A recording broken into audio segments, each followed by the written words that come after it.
வணக்கம். இந்த வீடியோவில் வந்து நேதாஜி சுபாஷ் சந்திர போஸும் இந்திய தேசிய இராணுவமும் பார்க்கலாம். 1940 ஜூலை 3 வந்து சுபாஷ் சந்திர போஸ் வந்து வீட்டுக்காவல் வச்சுருப்பாங்க. இந்திய பாதுகாப்பு சட்டத்தின் கீழே கைது பண்ணி வீட்டுக்காவல் வச்சுருப்பாங்க. அவர் 1941 ஜனவரி 16 to 17 நள்ளிரவில் என்ன பண்ணுவார்னா, அந்த கல்கத்தா வீட்டுக்காவலேருந்து தப்பிச்சு போயிடுவார். தப்பிச்சு போயிட்டு 2 பேரும் சந்திப்பார். ஹிட்லர் ஜெர்மனி போவார், அப்புறம் ஜப்பான் போவார். 2 பேருமே சந்தித்து பேசியிருப்பார். ஆனால் வந்து அவர் எதிர்பார்த்த முடிவு எதுவும் எட்டலை. இருந்தாலும் வந்து ஆசாத் ஹிந்த் ரேடியோ அது வந்து தொடங்குறதுக்காக அனுமதி கொடுத்துருப்பாங்க. ஆசாத் ஹிந்த் ரேடியோ வந்து யார் தொடங்கியிருப்பா? போஸ் வந்து தொடங்கிடுவார். அடுத்து வந்து இந்திய சுதந்திர லீக் பார்த்துக்கோங்க. யாரால் உருவாக்கப்பட்டதுன்னா ராஜ்பிகாரி போஸ். இந்த ராஜ்பிகாரி போஸ் யாருன்னா வந்து இவர் ஒரு புரட்சிகர தேசியவாதி. இந்தியாவிலேருந்து தப்பி வந்து ஜப்பானில் வந்துக்கிட்டு இருப்பார். இந்த எவரால் உருவாக்கப்பட்டதான் இந்திய சுதந்திர லீக். இது இந்திய சுதந்திர லீக் மூலமாக என்ன பண்ணுவாங்கன்னா வந்து போரால் பாதிக்கப்பட்ட வெளிநாட்டில் அடைக்கலம் ஊற்றிருப்பாங்க இந்தியர்கள். அவங்களுக்கெல்லாம் வந்து உணவு வழங்குறது, அவங்களுக்கு சில உதவிகளை செஞ்சுட்டு வரதான் வந்து ராஜ்பிகாரி போஸோட இந்திய சுதந்திர லீக். இந்திய தேசிய இராணுவம் செப்டம்பர் 1942 மோகன் சிங் தான் ஐடியா கொடுத்துருப்பாரு முதன்னு இந்திய தேசிய இராணுவத்தை உருவாக்கணும்னு. இவர் தலைமையிலே உருவாக்கியிருப்பாங்க. இது ஜப்பான் உதவியோட இது பண்ணியிருப்பாங்க. இது எப்படி இந்திய தேசிய இராணுவ வீரர்கள் வந்து எப்படி எடுத்திருப்பாங்கன்னா, பிரிட்டிஷ் இராணுவம் போயிட்டு மற்ற நாடுகளில் ஜப்பானில் போய் போர் புரியும் போது பிரிட்டிஷுக்கு அதிகாரிகள்லாம் வந்து எஸ்கேப் ஆயிடுவாங்க. அந்த வீரர்கள் எல்லாமே வந்து சரணடைஞ்சிருவாங்க. அவங்கள வச்சு தான் வந்து இந்திய தேசிய இராணுவத்தை உருவாக்கியிருப்பாங்க. இந்த நிறையா டைம் கொஸ்டின் கேட்டிருக்காங்க. இந்திய தேசிய இராணுவத்தை வந்து உருவாக்கியவங்க யாருன்னா வந்து மோகன் சிங் தான். பலப்படுத்தியவர் தான் வந்து சுபாஷ் சந்திர போஸ். ஜூலை 1943 ஜூலை 2 1943 என்ன பண்ணுவாங்கன்னா, போஸ் வந்து ஆல்ரெடி வந்து ஜெர்மன் போயிருப்பாரா, அதுக்கப்புறம் செகண்ட் வந்து ஜப்பான் போயிருப்பார், சிங்கப்பூர் வருவார். சிங்கப்பூரில் வந்து ஐஎன்ஏவோட தலைமை பொறுப்பு, இந்தியன் நேஷனல் ஆர்மி இந்திய தேசிய இராணுவத்தோட தலைமை பொறுப்பு வந்து ஏற்றிருப்பார். அதுதான் வந்து ஆசாத் ஹிந்த் பவுச் அப்படின்றப்பார். இதோட ஹெட் குவார்ட்டர்ஸ் 2 ஹெட் குவார்ட்டர்ஸ் இருக்கும். சிங்கப்பூர்லேயும் ஒன்று, ரங்கூன்லேயும் ஒன்று. படைப்பிரிவுகள் பார்த்தோன்னா காந்தி, நேரு, சுபாஷ் பிரிவுன்னு 3 இருக்கும். பெண்கள் பிரிவுக்கு சாஞ்சிராணி. இதோட தலைமையானா வந்து லட்சுமி சகல். தமிழ்நாட்டை சேர்ந்த அம்மு சுவாமிநாதனோட மகள் லட்சுமி சகல் தான் வந்து, இவங்களும் டாக்டர் தான்.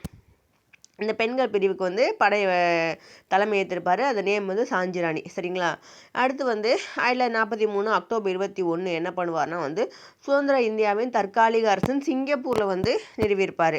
அந்த சிங்கப்பூரில் இது என்ன பண்ணும்னா வந்து பிரிட்டன் ப்ளஸ் மற்ற நேச நாடுகள் இருக்கும்ல, அவங்க மேலெல்லாம் வந்து போர் அறிவிப்பு செய்யும். இந்த அச்சு நாடுகள்லாம் வந்து இந்த தற்காலிக அரசை வந்து தங்களோட நட்பு வலயத்துக்குள்ளே வந்து ஏற்றுக்கிடுவாங்க. போஸோட தற்காலிக அரசை. அவர் என்ன சொல்லியிருப்பாருன்னா வந்து தேசிய கீதமாக ஜனகணமனவையும் கொடியாக மூவர்ண கொடியையும் சொல்லியிருப்பாங்க. இதோட சின்னம் வந்து ஸ்ப்ரிங்கிங் டைகர் தான் வந்து இதோட சின்னம். இந்த இவரோட தற்காலிக அரசு ஏற்படுத்தியிருக்காருல, அவங்களோட சின்னங்கள் இதெல்லாம் பார்த்துக்கோங்க. அடுத்து 1944 ஜூலை 6 வந்து காந்திஜி நோக்கி ஒரு உரை என்ன அப்படின்னா, ஆசாத் ஹிந்த் ரேடியோ ரங்கூன்லேருந்து ஆற்றிருப்பார் சுபாஷ். தேசத்தோட தந்தையே அப்படின்னு சொல்லிட்டு இந்த மாதிரி வந்து இது பண்ண போகிற கடைசி அத்தியாயம்னு சொல்லி ஒரு லென்த்தியாக டைலாக் பேசி ஆரம்பிச்சிருப்பார். தேசத்தோட தந்தைன்னு அழைச்சது யாருன்னா காந்திஜியை வந்து நேதாஜி தான். சரிங்களா? டெல்லி சலோ, ஜெய்ஹிந்த் இந்த முழக்கங்கள்லாம் போட்டிருப்பாங்க. அந்தமான் மற்றும் நிகோபர் தீவுகளை வந்து கைப்பற்றி யாருன்னா ஜப்பான் உதவியோட கைப்பற்றியிருப்பாங்க. இதை வந்து சுபாஷ்ட ஒப்படைச்சிருப்பாங்க. அவர் அந்தமான் தீவுக்கு வந்து சாகித்தனும், நிகோபருக்கு சுவராஜ் அப்படின்னு பேரை மாற்றிருப்பார். சானவாஸ் இவர் தலைமையில் இம்பாலை நோக்கி வந்து ஜப்பான் படையெடுத்து போகும். அந்த ஒரு படைக்கு வந்து இந்த சானவாஸ் வந்து தலைமை ஏற்றிருப்பார். ஆனால் வந்து 1945 பிரிட்டிஷ் வந்து இப்போ படைகள்கிட்ட வந்து சரணடைஞ்சிடும் ஜப்பான் இராணுவம்.